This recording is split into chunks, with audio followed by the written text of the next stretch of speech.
Slap on your waterproofs cause Lom is back. Welcome to Life of a Mobile Mechanic, the outdoorsy car fixing show that doesn't mind the rain. Today we have 4 jobs you don't want to miss, so sit tight, put those wipers on and let's get it. And good morning everyone, yes, we are back. I've just been too busy with the M240i build, hence why I haven't been uploading mobile mechanic stuff, but we are back now anyway. Watch out for the M240i content. Trust me, it's gonna be exciting. But anyway, this morning we are gonna be sorting out this vehicle here. The customer states that it doesn't start anymore, so I just assumed that it's a drain battery because when they turn it, it's like that. And you know, multiple clicks means weak battery. So we're gonna go and have a look. We're gonna try and start it up. Good morning, John. Yeah, that's what it is. Could you please? Oh, it's already connected. Right, as you can see right there, 11.4 volts. So let's try and crank this thing. So she starts. Is it charging? 10.9 volts. It is not charging. Why is that? Why is it not charging? Why is it not charging, mate? Don't know. What charges the battery? Isn't it that thing? I think it's that. No, this? That? Yes, this, yeah. Should Yeah. we change it? Yeah. So alternator fault, pretty obvious. But obviously what we want to do is to check first the wiring between that and the battery, just to make sure, and also we're going to check the fuses just in case. And as you know, we don't really like replacing stuff without knowing the actual reason for it. If it's actually the alternator, then that's an easy diagnostics, but obviously we're going to check the wiring, the fuse and stuff like that, because if we replace the alternator and then nothing fixes it, we're going to be in big trouble. We're wasting our time. So we best spend 15 minutes, try to check the wires and stuff like that and verify that that's what's wrong. So let's get started. So we'll have a look. So battery voltage is showing 12.5, 11.9. So let's have a look. Oh! Hold on. Oh! Can you see that?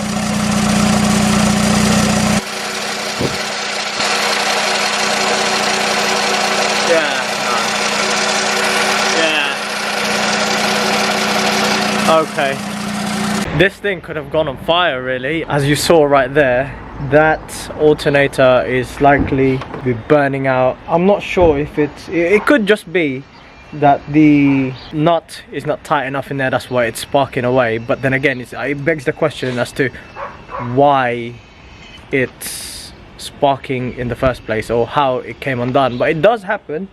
We'll check it again anyway. I'm going to fully disconnect the wiring and then tighten it back up and see if it's still charging or not. It could be damaged because of the heat, but you never know. Look at this madness. So it's melted the cover for it. So this is the thing that sits on top of the 13mm. Had to use a little 15mm socket just so that we can get over that burnt thing. Alright, okay. So we have somewhat just tightened that bolt now. We're gonna do a retest to see if it's charging or not, and hopefully we do not see sparks coming from that bolt anymore. Alright, so start her up please. Ready yet? Yeah. There you go. You can see that it's charging again. No more spark. Lovely. You happy with that, my friend? Do that? Yeah? So now the next thing that we've got to do is we have to test to see if the battery is okay, because apparently they've ran it flat many times. So what's going to happen is, obviously if you drain the battery fully, it basically loses life. There's a huge explanation that I'm going to link somewhere in the description down below. So yeah, take an advice for that. Stop draining your battery if it's draining. Get the alternator checked as soon as possible if you don't want it replaced. But for now, we're going to go and test it. Place your bets, John. I reckon this one is going to be 37%. I reckon it's going to be a fail, a dead cell. But What, that was 0? I'm saying has to be below 30. okay, I reckon it's a dead cell. Yes. Battery charge somewhat, yes. But and replace. Print. There you go. Yes. Yes. 12. Yeah, 12%. Yeah, as I said, That's what usually happens if you keep draining the battery. So this one is the original battery. This car is a 2010, pretty old. It's done its job, so it's just time to replace it. We'll let the customer know and replace the battery, and then we'll go to our supplier in a minute. Right, so change of plans. I spoke to the customer and he said he's gonna give it a go replacing the battery. It's pretty simple anyway. 210 mils, 113, and you're done. Bish bash bosh. But then again, some people can struggle, but you never know. The owner is a very handy man, so he should be able to do that. Anyway, let's move on to the next job, which is a throttle body replacement, I believe. Catch you there. Now we are here on the second job. So this is a throttle body replacement for a Peugeot 207. With this one, it's actually coming up with the actuator code and stuff like that. We've tested all the wiring and all is fine. So what we have to do is pretty much just replace the throttle body because it's faulty already. As you can see, Mr. John over here has pretty much started removing all of that stuff. In reality, we might not need to remove this airbox. What we could do is just remove the elbow over here, 7mm, and then we should be able to reach the T30s that's behind it. In theory, isn't it, John? In theory, yeah. we can reach it. We actually came here, what, probably like 3 weeks ago, 4 weeks ago? Yeah. Something like that. Yeah, we diagnosed it, but she's never used the car since because it just keeps on coming up with the actuator fault, and she can't even rev past like 1300 because yeah, it's just not opening. So what we're gonna have to do is to replace that, and she'll be back on the road. We're gonna test drive it straight after, so we know that the car is okay. Kind of like tight in there, you know. It's kind of tight, but it's doable. Jesus, look at this. Look how long this is, bro. And then it only holds like that much. I don't want to be dropping tools on this. We might end up in a steering rack. We might end up in a subframe. You just never know, mate. Oh, there you go. And then the last one is hidden behind a bloody pipe. This pipe here, I think. This is probably the most useful tool Been saying that. I've bought lately. You just don't want to use it. Oh, I do. When? Like applications like this, that's when I use it. Yeah, believe it or not, even if I was to go like this, it's still undoing the bolt, which is good. Love it, and that's the reason why I bought it, John. Yes, this is 3/8 ratchet. That's what it is. Come on, mate. Get her out. Hey! Oh, very oily. Yeah. So a lot of people, what they would do is they would actually go below, or sometimes they would even remove the intake manifold because this is in the way. Well, actually this is in the way, the intake manifold is in the way.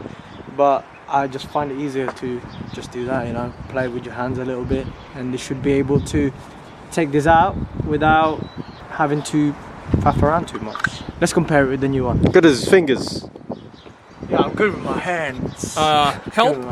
Yes, I don't have a tool to open a box, alright? So, as you can see here, this one is a Continental. You can see it right there. That's the original part. Now, the question is, this is from Euro Car Parts. John, what do you think? Do you think it's going to be the same, or it's going to be very similar? I think it's going to be similar. It's pink.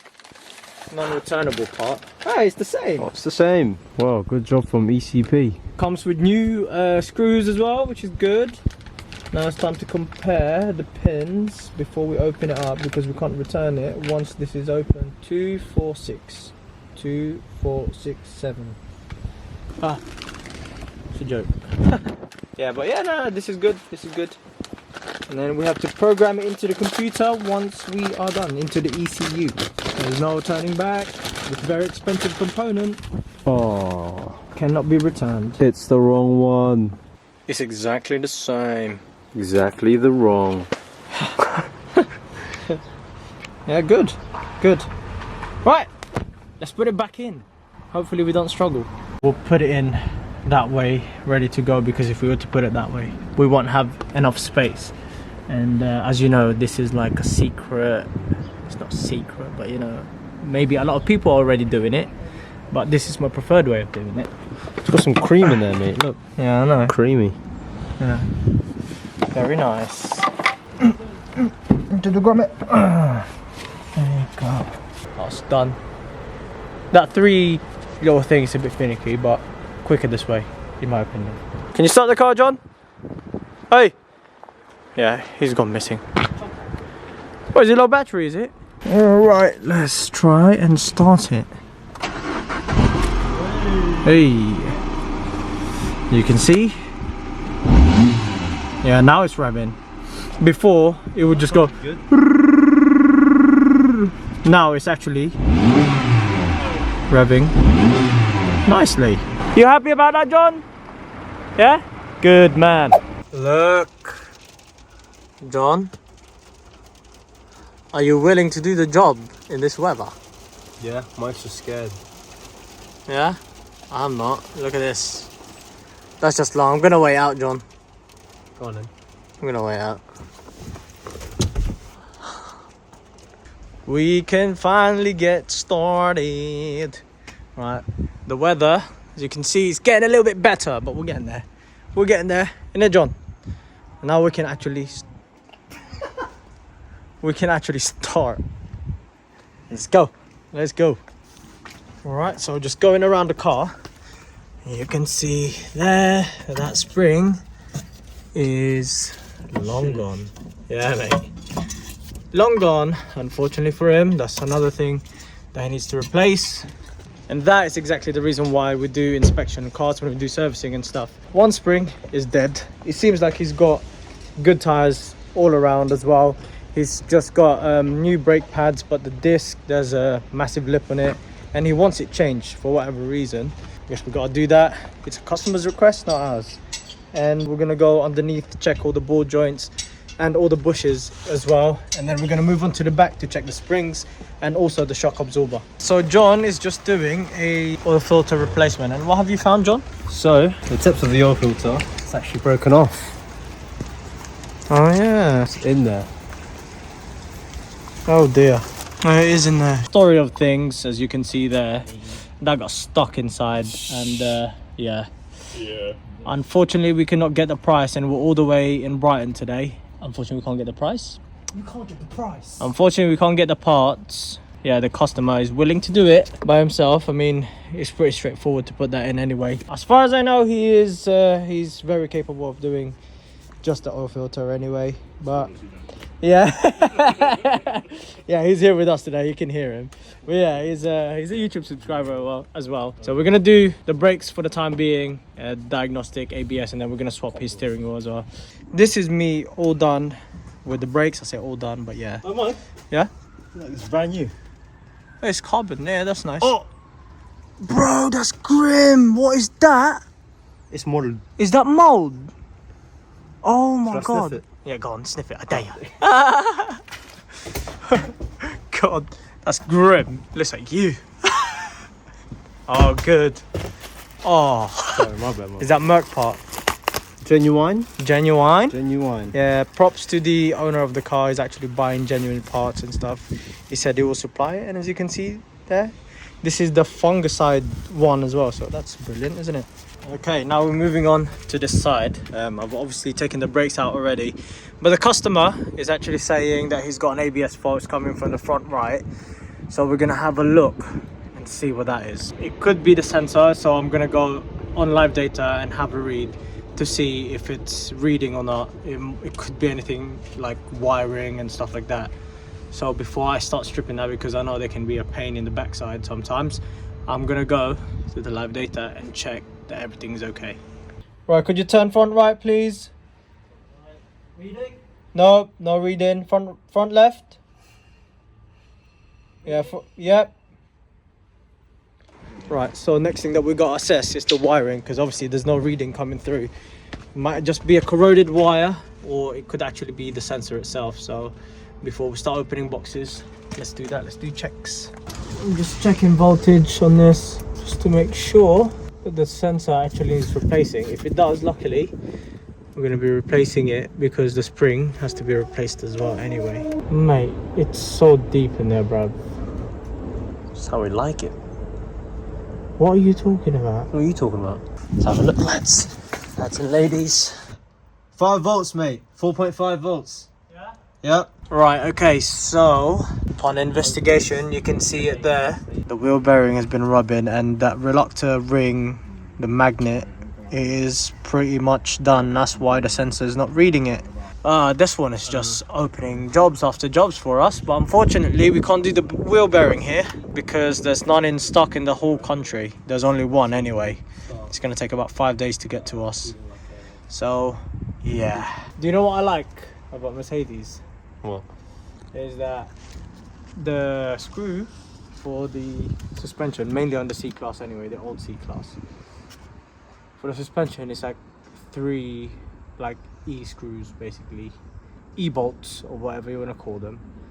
And you only have to undo them to get the strut out. That's amazing, mate. You know, none of them compression fit ones. I hate those ones. Little story. We cannot replace the front wheel bearing and obviously the coil spring as well because it's not available anywhere. When I say anywhere, it's available like in Scotland, so it's going to take here probably about 5 days for the coil spring to come through. So we're moving on to the rear to replace the brake disc and pads, and hopefully we don't find any more gremlin, eh? Yeah, that's the owner laughing. But yeah, it's like we open one thing and then we just see something, and then he's like, really?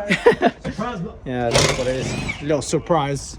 Awesome. So that is us done with this Mercedes-Benz C-Class over here.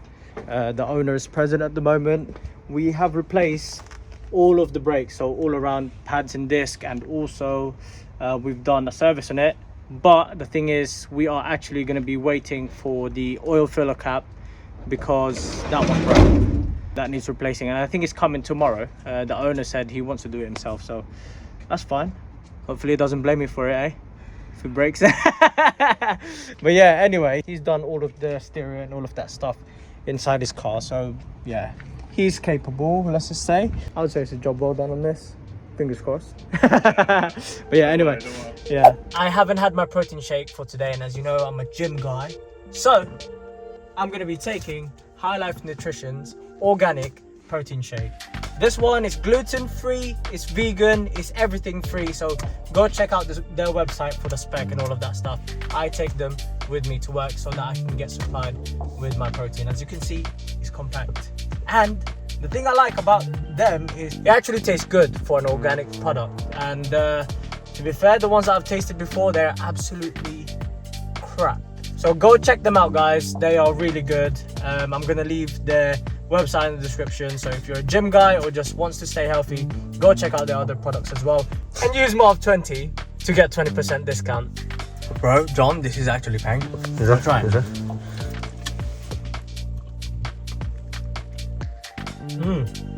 In it, yeah, it's good, isn't it? Milo. It's good, bro. It's good. That is good. How are you feeling in this dry weather? This is the reason why I'm in a garage. Yeah, I know, you pagan. Anyway, look at this. Yeah, it's brilliant weather today. But we are here with this Peugeot, and have a look at this. You can see it just wobbling. And the owner said that she drove this home and she was wobbling all over the place. As you can imagine, that whilst driving is going to be very difficult. So yeah, she thought that it's the wheel bearing, but we might be wrong. We'll see if it actually is the wheel bearing, control arm shocks. It could be anything really. Check this out, check this out.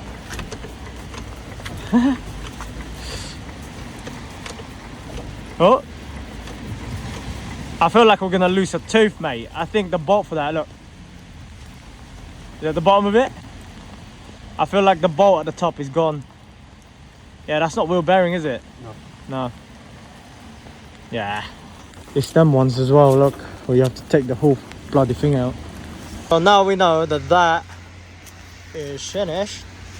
That shock absorber there and the top mount, you can actually clearly see it. I think once you run over the pothole, this exploded. You can see it there. It's just full of oil. So we are going to be replacing that shock absorber with Amtex, and then obviously Monroe top mount, because we like high quality stuff. Annoyingly enough, we have to remove all of that because the bolt that was holding the top mount, or whatever you want to call this, is actually seized. so we had to impact it. And obviously, since we're replacing the shock absorber anyway, we've got that. Yeah, that's what I have to do. Anyway, it's about to come out now. We'll have a look at the damage, see how bad it is as to why it's wiggling around like that. That's very lucky. Look at that. That spring did not shoot on your face, mate. Unfortunately, we lost the rest of the footage on this job, but rest assured the job was done at high standard and the car is back on the road. On to the next job. What are we doing here, mate? Flywheel. Yeah, flywheel and the clutch, because yes, it's a 2018 and unfortunately the clutch has went, and I can prove that by showing you this. Here even says there, damage to the double damping flywheel. There you go, and that is that pretty much. You can see it's permanent there. When we went to test drive the vehicle, it was just bouncing all over the place. It wasn't making any noise, but the vibration is really, really bad. The next thing that we've got to do is to pretty much replace it with like the Valio stuff. As you know, OE to PSA is Valio and LUK on some, but yeah, Valio it is. So yeah, man, let's get started. We'll bring the car up and show you guys how to replace this. Subframe down, right? Yes, sir. Look at this guy, he's already in action. He knows his stuff because he works in a van rental company, so he's very familiar with the PSA stuff, the Ford stuff. You're proud about that? Look at him. He's like, yeah, I got this. This is like the back of my hand. 2 hours, mate. Huh? 2 hours. 2 hours? Yeah. All right then. I had a customer tell me at one point, right, that if you was, I don't know if this is just me, it's because I'm young or what, but I've never heard of it before. Basically, a customer told us before, because we were changing his, I believe it was a starter or something like that, no, a water pump for a Fiat. We had to move the battery, so we obviously had to take it out. So I put it on the ground, and then he was like, mate, don't put it on the floor, the battery's gonna get drained. I was like, what? I've never heard of that before. So I explained it to him. Oh no, it's not, because it's not gonna be touching anything, you know, it's not getting discharged because it's not being used. And then he said, yeah, it will get drained, mate. I used to work for battery companies and stuff like that. But who am I to know? Is that an old tech that I've never heard of? Please comment down below what you think about that. Is that true or not? I just haven't heard it before. It baffled me. But anyway, all right, so we've got a helper here. He's actually taken the subframe down, not this guy. It's actually him. Look. Well in.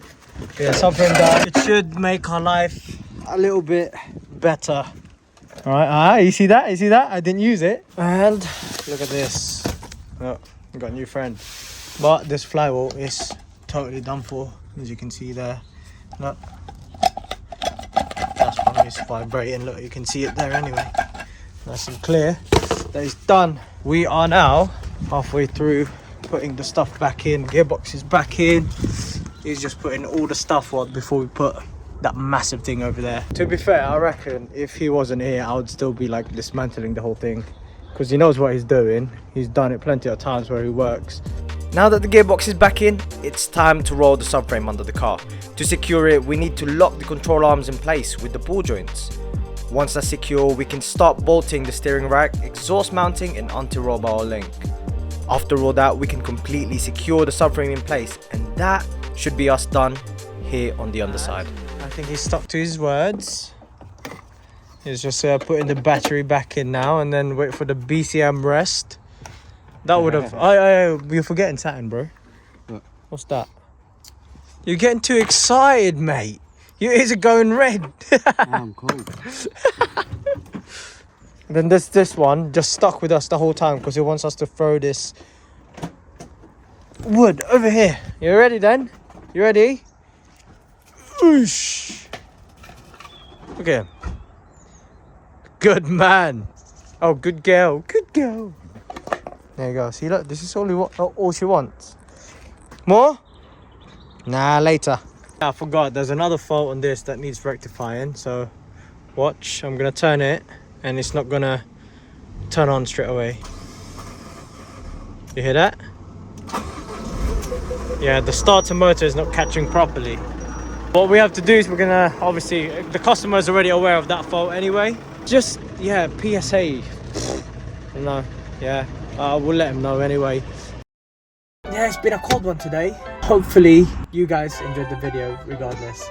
That's all I care about at the moment. But yeah, anyway, thank you very much for watching. Please share this with your friends if you have any. Like, share, comment and subscribe, and we will see you on the next one.